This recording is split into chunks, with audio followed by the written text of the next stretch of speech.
Deus para você nessa noite, o tema de uma mensagem onde Deus falou muito comigo, e eu quero compartilhar com você. O tema da mensagem é aprendendo com a cura de um paralítico de Betesda. Aprendendo com uma cura de um paralítico de Betesda. Essa passagem se encontra, no que nós vamos abordar, se encontra no livro de João, capítulo 5. Livro de João, capítulo 5, versículo 2. Vamos aprender algumas coisas com a cura deste homem, que era paralítico, que estava ali na entrada de Jerusalém, no tanque de Betesda. Eu quero compartilhar com vocês, sei que Deus vai ministrar. João, capítulo 5, versículo de número 2.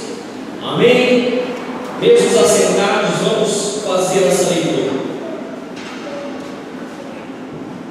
Não ouço barulho de folhas, vamos já encontrar. Olha o que diz João 5, versículo 2. Ora, em Jerusalém há, próximo à porta das ovelhas, um tanque chamado em hebreu Betesda, que no hebraico Betesda quer dizer casa de misericórdia. Em hebraico Betesda quer dizer casa de misericórdia, o qual tem 5 alpendres, quer dizer 5 portas.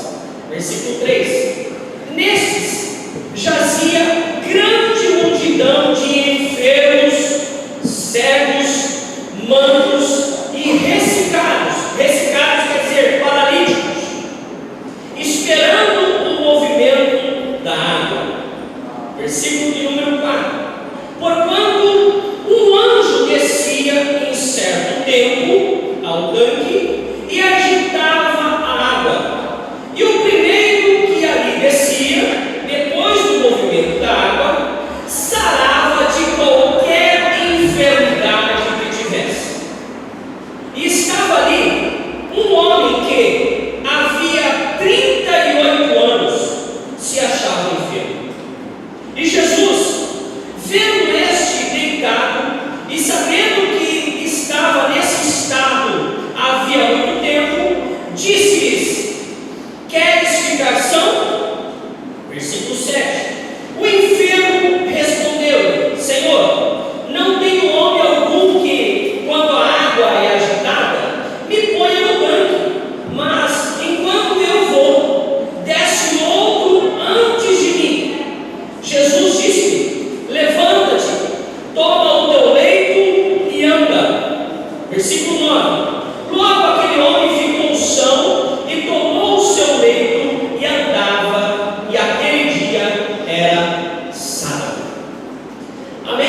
Eu lembro que um dia alguém chamou, eu vou até parar, baseado nessa palavra, eu vou até parar de brincar com o pastor Elber.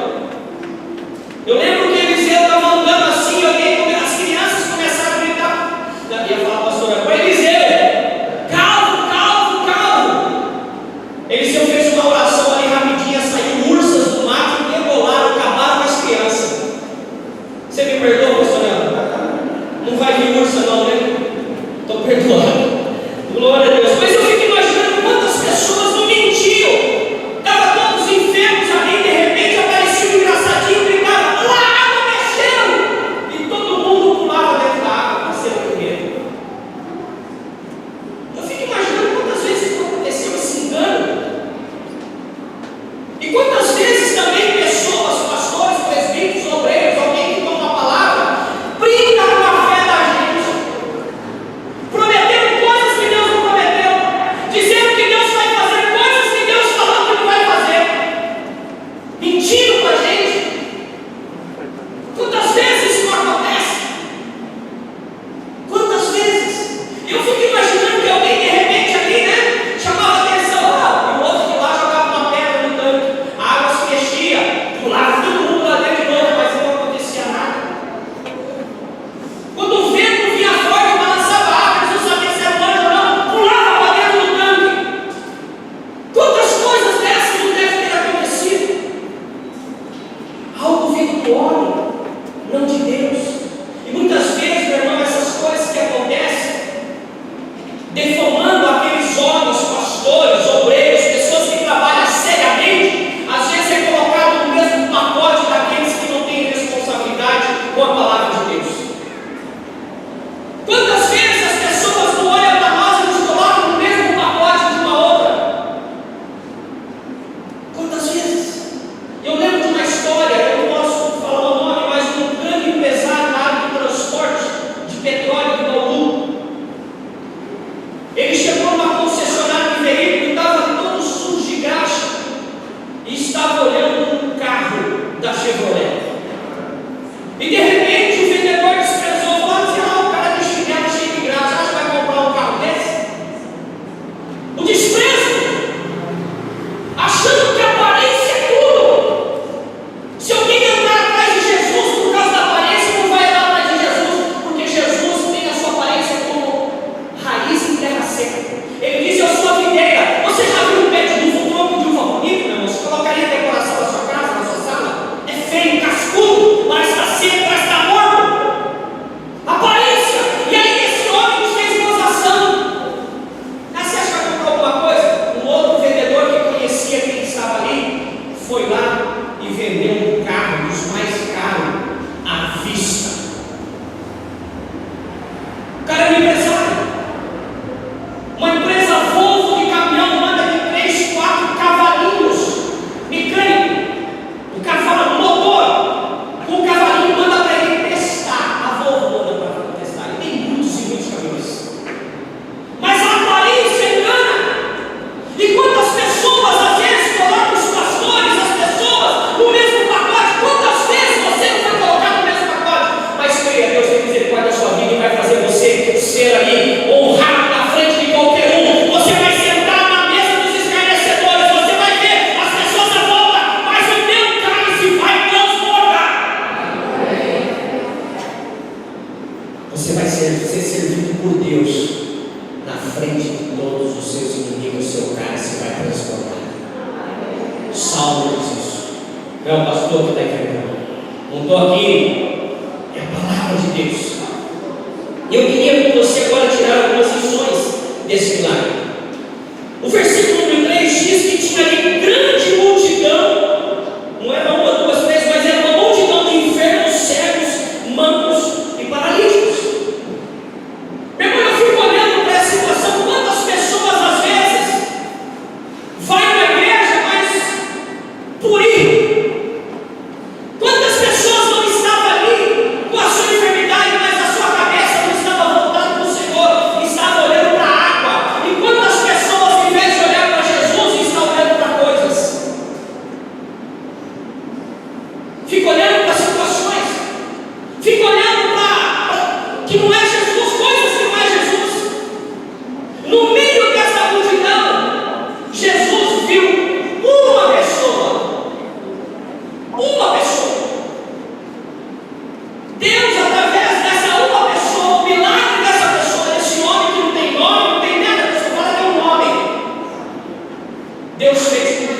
os corações que estavam perto dele parassem para olhar para Jesus.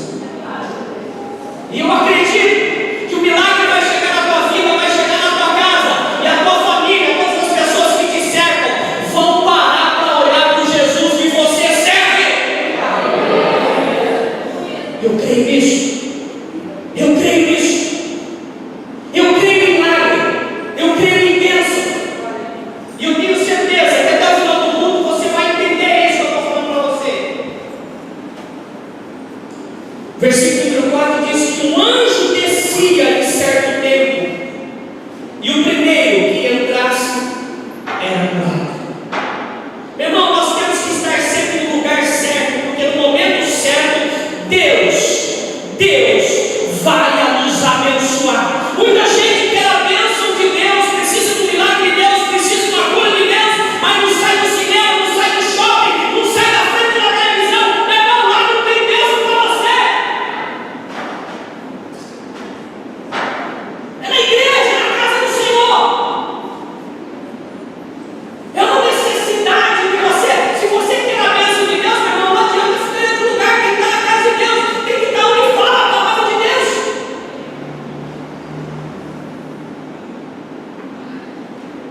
Eu sei que tem muita gente viajando hoje, essas festas, até chegar dia 4 de janeiro, muita gente vai estar viajando. Mas eu começo a perguntar: será que essas pessoas que estão viajando estão vigiando? Será que essas vidas que viajou vai voltar limpinha ou cheia de carrapicho espiritual? O versículo número 5 me fala que ele tinha ali 38 anos que ele estava daquele jeito. Você percebe a perseverança desse homem? Você percebe a perseverança em conquistar, em querer algo? Eu fico olhando para a situação, meu irmão, 38 anos. Quantas pessoas estavam ali e desistiram e não conquistaram a sua bênção? Quantas pessoas às vezes não têm desistido do seu ministério, não têm desistido de vir à igreja, têm desistido de fazer a obra de Deus, têm desistido de Deus, e aí depois fala: Deus não fez nada por mim. Jesus, o que ele tinha que fazer já foi feito por completo. Agora quem tem que fazer sou eu. A parte do jeito de Deus mandar o filho dele à terra morrer, fazer tudo que foi feito, já foi feito. Não vai ter, é eu que tenho que fazer agora. Jesus não vai vir de novo, Jesus não vai fazer nada de novo. É eu e você que temos que fazer. Então diga para você mesmo: eu não vou desistir. Nada vai me parar. Eu quero o Senhor, eu quero a bênção, eu quero a vitória. Eu tenho que falar isso para mim audivelmente, olhar para o espelho e falar assim: olha, vai ter que a formiga pensou. Você fica falando que está cansado. Leia o Mateus 11:28. Vinde a mim todos que estáis cansados, oprimidos, sobrecarregados, eu vou te aliviar. Está ouvindo essa palavra? Vai para a igreja agora. Esse foi o que ele veio. Irmão, quantos não querem ser abençoados em casa? Eu fico perguntando: se esse homem não estivesse sido perseverante, ele tinha conquistado a cura? Ou ele seria um acamado para a sua vida? O que tem te feito de parar, irmão? Sabe, eu fico perguntando, quando eu deixo de vir à igreja por causa de pessoas, por causa do irmão, por causa da irmã, quando eu desisto de vir à igreja por causa de pessoas, isso me prova que eu não entrei naquela igreja por causa de Jesus. Porque se eu venho por causa de Jesus, eu não desisto da obra do Senhor. Porque nada pode me separar do amor de Cristo. Irmão, temos vários pastores aqui na igreja. Se ele fosse desistir do ministério, na primeira luta que teve, não tinha mais pastores. Não teria mais pastores. Mas pastor é pastor, não por causa das ovelhas. As ovelhas é consequência daquele relacionamento que ele tem com Deus. Ele trata com as ovelhas, ele trabalha com as ovelhas, ele ama as ovelhas por causa do supremo pastor. Não desistir.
impostor. Ah, eu quero ser um presbítero sem conhecer a palavra de Deus, você vai ser um impostor. Você vai estar assumindo um cargo que você não tem capacidade. Na primeira luta, no primeiro problema, você vai ficar com o pastor.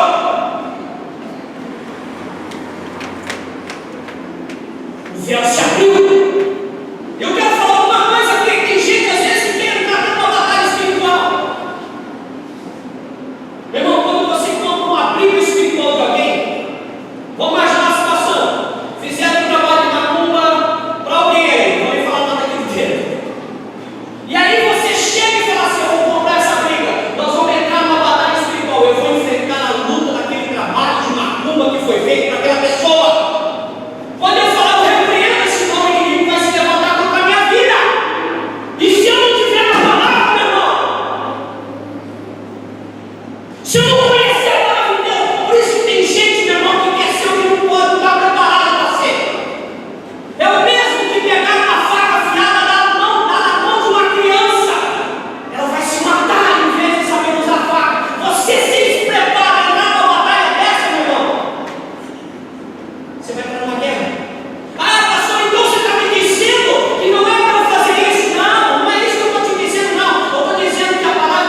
Versículo número 6.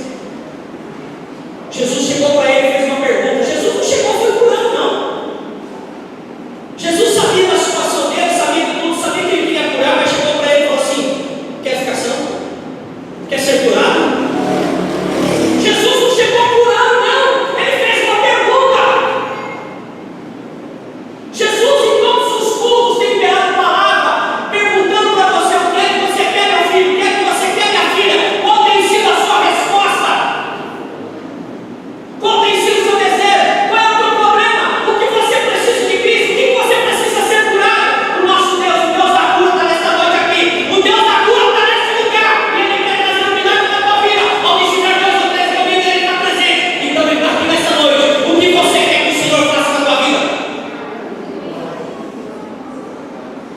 O Senhor chegou para aquele homem, depois de tanta perseverança. Eu não sei se ele é uma pessoa incrédula, mas se era uma incrédula, ele foi perseverante. Ele não arredou o pé. Talvez ele disse: olha, eu não sei o dia que eu vou descer nessa água aqui, mas eu sei que vai chegar o meu dia. Esse povo todo vai cochilar e vai chegar o dia e a bênção vai acontecer. Então não desista. A tua bênção está para chegar. A tua bênção está para ser entregue. Fica nessa posição de adorador, porque é isso que o Senhor procura. Aquele que o adora e o adora em espírito e em verdade.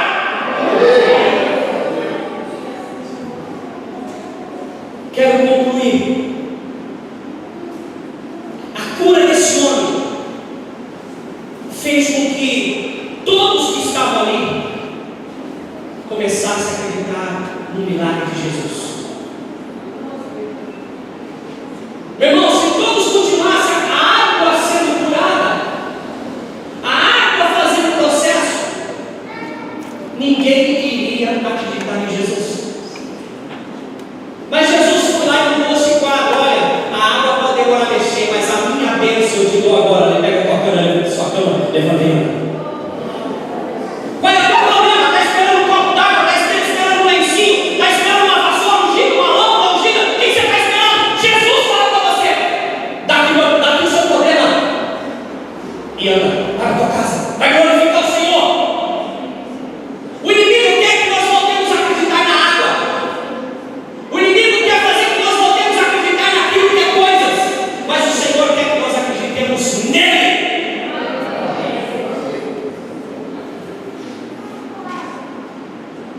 Quantas vezes você pensou em desistir? Talvez você está aqui hoje com o pensamento: se Deus não fizer milagre na minha vida, eu vou abandonar o Senhor. Eu preciso de uma bênção, Deus. Já depois amanhã vai fazer 2 dias que eu estou indo na igreja. Quantas vezes você tem sido insistente? Você tem insistido com as coisas de Deus? Nós somos tão insistentes em fazer as coisas erradas. Meu irmão, você sabe que não pode passar no sinal vermelho, não é? Este ano, quantas vezes você passou no sinal vermelho? Você sabe que não pode estacionar em via rebaixada. Quantas vezes você estacionou em via rebaixada esse ano? Quantas vezes você parou em fila dupla? Quantas vezes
já era. A perseverança desse homem fez com que Jesus aproximasse dele. A sua perseverança, a sua insistência, a sua busca vai fazer com que o milagre te alcance.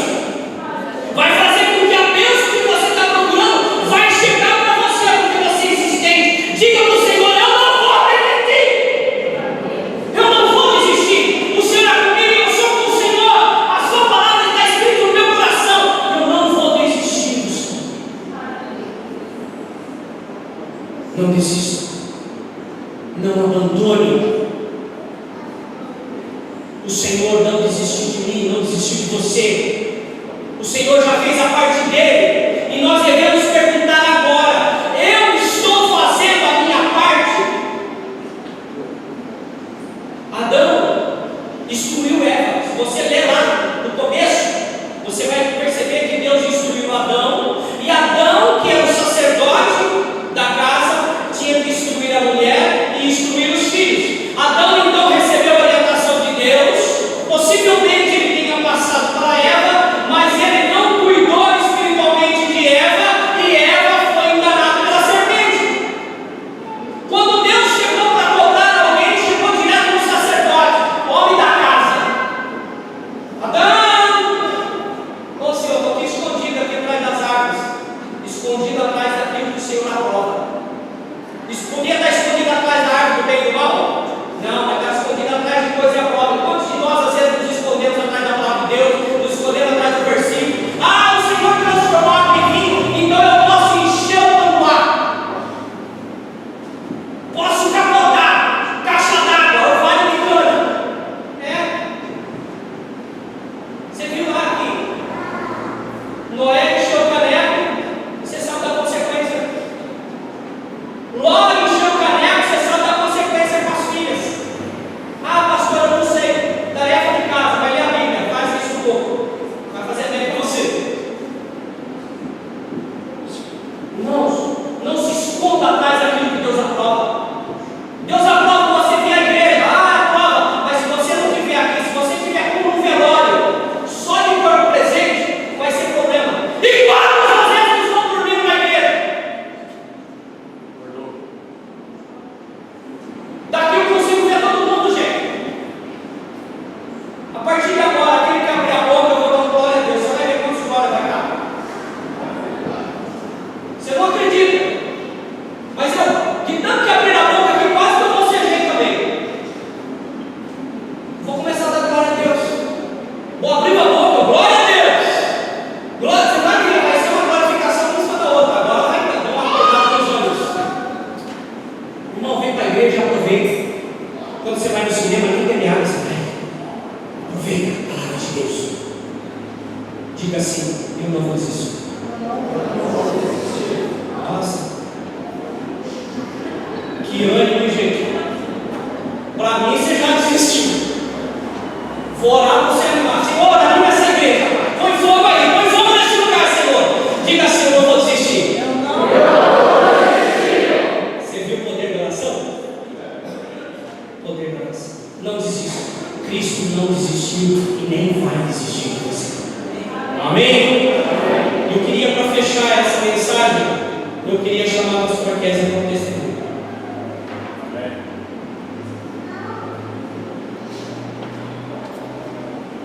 Fala de um assunto que ela não desistiu.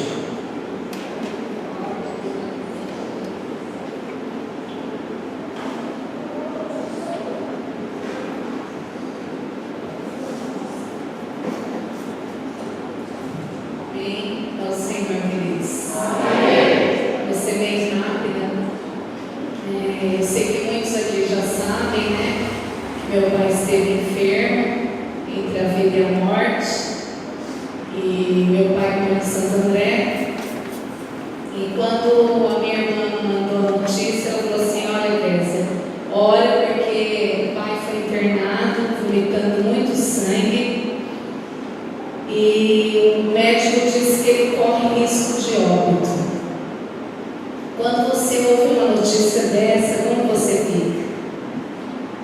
Né? É duro. Porque a gente não quer perder as pessoas que a gente ama, não é? Mesmo que já estão velhinhos, né? A gente tem aquele apego, né? A gente não foi preparado para a morte. E aí eu já postei ali no grupo, né? Falei para o pastor para estar a igreja está entrando em oração, né? E ali foram dias difíceis. E o médico falando que se ele tivesse outra hemorragia, ele viria a óbito. E ali a gente orava e eu me entristeci muito, mas eu falei assim: Senhor, dá mais um tempo de vida para o meu pai. Senhor, eu sei que nós temos que pedir a tua vontade, mas o Senhor fez na vida do rei Ezequias. Eu gostaria que o Senhor desse mais um tempo de vida para o meu pai, porque o Senhor pode, Pai. Como meu pai ficou 35 anos longe da família, longe do Senhor. Tem 2 anos e meio que meu pai reconciliou com Deus, parou de beber, foi liberto da bebida e casou-se novamente com a minha mãe. E eu falei assim para o Senhor: Senhor, o maior milagre o Senhor já fez na vida dele. O maior milagre o Senhor já fez. O Senhor trouxe ele de volta para a tua casa e para a família e o libertou da bebida. Mas eu creio que o Senhor pode fazer esse milagre também, que é dar mais um tempo de vida para o meu pai na presença do Senhor. E ali Deus foi agindo naquele hospital, né? E ali foi feito todos os procedimentos que poderiam ser feitos. E minhas irmãs falando ali com a equipe médica, tudo, né? E ele passou ali, ele falou assim: filha, eu ressuscitei, porque onde eu estava, todo momento morria um. Eu via pessoas ali tendo parada cardíaca indo embora, pessoas de câncer que ficou na ala vermelha, no pior lugar ali, onde pessoas estavam correndo risco de vida. E ele foi internado na segunda-feira de manhã, entrou com uma anemia muito profunda naquele hospital. E ali Deus foi fazendo a obra, né? E quando foi ontem, minha sobrinha, eu nem estava esperando, né? Eu estava todo dia orando pela vida dele, clamando. E assim, com aquela incerteza no meu coração. Na mesma hora que eu criei em Deus, mas eu falava assim: eu tenho que me preparar, porque qualquer hora pode chegar uma notícia. E eu falava assim: Senhor, eu não quero ir lá ver meu pai no caixão, mas eu quero ainda ter tempo de ver ele com vida, Deus. E aí, quando foi ontem, minha sobrinha postou uma foto do meu pai, de alta em casa. E ela mandou, para a glória do Senhor. Ela falou assim: tia, eu vou estar em casa. Aleluia, eu glorifico o Senhor. E como foi pregado hoje aqui, o Senhor pode. Se eu fosse olhar pela condição dele, com 77 anos, diabético, o médico falou assim: se ele tiver, ele está correndo risco de ter outra hemorragia. Se ele tiver, ele não vai passar. Mas como eu postei lá no grupo, eu falei assim: foi dado esse diagnóstico, mas eu acredito no diagnóstico do céu. Aleluia, esse não falha. E como Jesus chegou para aquele homem ali, depois de 38 anos, amém? Deus chegou para o meu pai também, depois de 35, amém? Mas Deus não tarda nem falha, Ele chega na hora certa.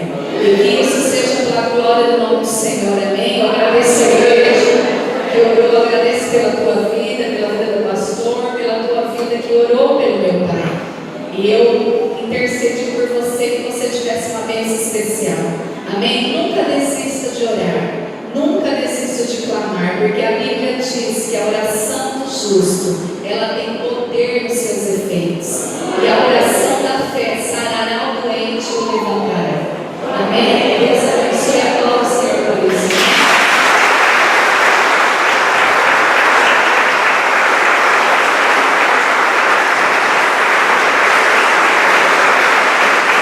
Eu 38 esse ano, 35 o pai dela fora de casa, Deus trouxe de volta, deu saúde a ele. E eu creio que vem mais testemunhos por aí. Amém?